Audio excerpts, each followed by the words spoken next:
I just watched one of your early interviews from a few weeks later after you had been mocked by Dundee and Lawler. You came out there. You did this great interview. You were low-key talking about how they've embarrassed your family name. And then you have a list on your pad. You have 15 names on this little pad. And you're not going to reveal any. However, they may contain Dory Funk Jr., Terry Funk, Dusty Rhodes. You name like every former NWA champion you could think of. And then Lawler runs you off. But I know you commonly, I shouldn't say put down, but you commonly don't think highly of some of your early stuff. But it's a great interview. Well, that was actually the first heel interview that I got to do because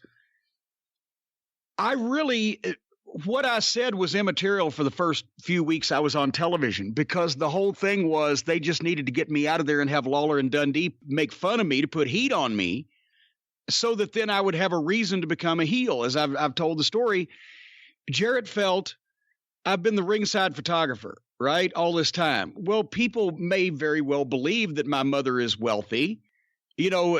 Actually, the way we kind of told the story, it kind of looked that way. Well, she's always taking me to the matches and blah, blah, blah.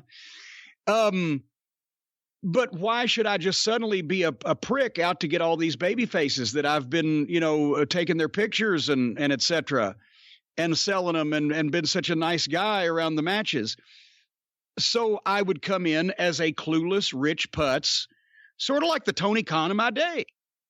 And I would want to get in the wrestling business and think that my mother could buy my way in because she's bought everything else for me that I've wanted all my life. My God, this is very fucking connish, isn't it?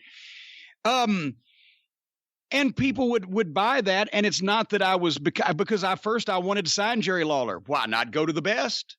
We're going to the king, Jerry Lawler. Jerry, I know you'd love to sign with me. And he blows me off because I'm obviously a clueless teenage fucking putz, right? Rich kid, mama's boy. Well, then the next week I go to Bill Dundee. Well, then, of course, then Jerry Jarrett told me, just say this. He wouldn't give me the exact words. He'd give me the story to tell. But he'd say this, Bill, I went to Jerry Lawler last week because he was my first choice, but he turned me down. So I thought that I'm sure you would want to. And then Dundee could say, oh, so Lawler was your first choice, right? And now you're going to come because he turned you down. Well, fuck you. And then once that Lawler and Dundee, and then finally Dutch Mantell agrees to sign with me only for the money and then blows me off and makes fun of me. That's what turned me heel. That's what damaged my psyche. That's what made me Mexican Joker.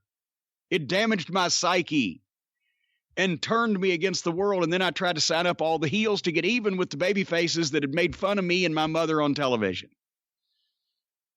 So that was my heel turn. And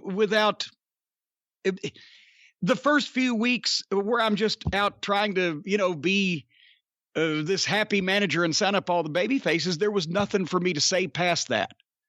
But once that I got pissed off, then I could actually, because it's hard to do a babyface interview, especially when you don't want people to like you.